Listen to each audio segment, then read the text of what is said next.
پیغمبر اسلام فرمایي که یو ښځه راولاړه شوله خپل خاوند ته ویل چې ما ته طلاق راکړه، حالانکه هېڅ مجبوري نه وه، هېڅ پریشاني نه وه. د الله رسول فرمایي پر دې ښځه باندې د جنت بوی لا حرام دی. بوی جنت خو هسې پرېږده، هلته پرېږده.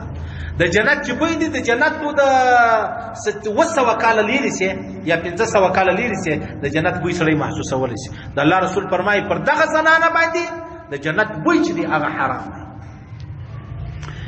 او که چیرې ښځه داسې وله هغه مطلب خاوند یې پریشاني درلوده، پریشاني دا معنا بدکاره و، بېلارې و، بل نو خو ډېرې خبرې ستا په پښتو زه ویلی نه سمه. بیا ښځه دا حق لري چې د خاوند څخه طلاق وغواړي، که نه حق نه لري، قطعا نه لري. او یوه ښځه راله د ثابت بن قیس کوروالا و، پیغمبر اسلام ته ویل یا رسول الله دا زما خاوند زه ووهلم، لاس یې رامات کړ. پیغمبر اسلام پوښتنه یې وکړه نو څه کول غواړې؟ ویل یا رسول الله بس چې شنجلا مې کې خوشحاله یم.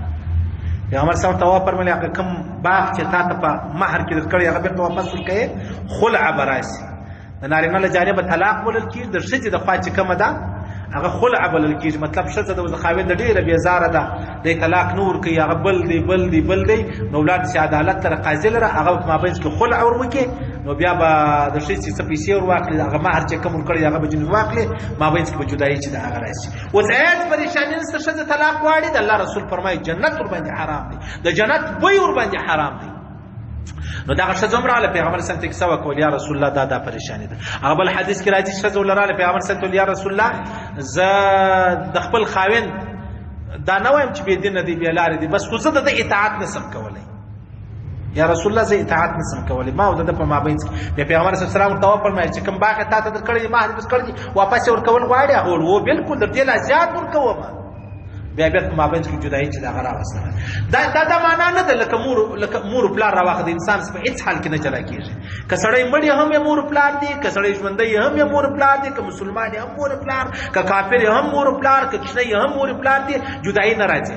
صحیح شو؟ لیکن دغه د خاوند او د کور والا جدایي په 2 تورو باندې، په 2 تورو باندې سره خپل سوي دي، په 2 تورو د ابدالآباد لپاره سره جلا کېږي، که هغه خپل بېرته ترتیب مرتیب چې دی هغه جوړ نه شي. نو لہذا د الله رسول فرمایي که ښځه راولاړه شوله د خاوند څخه طلاق وغوښتی، پر دې باندې د جنت بوی چې دی هغه حرام دی.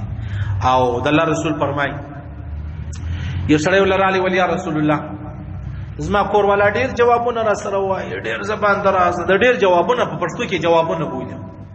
د الله رسول ته وفرمایل ول طلاق یې کول یا رسول الله اولاد لرم څه وکم؟ اولاد په غاړه کښې وتلی دي.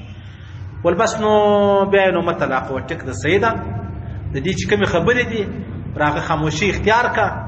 څه وایم خالص د الله څخه غواړي چې الله زما کور والا ته هدایت وکړي، کنې کور والا په هېڅ شي نه سمیږي.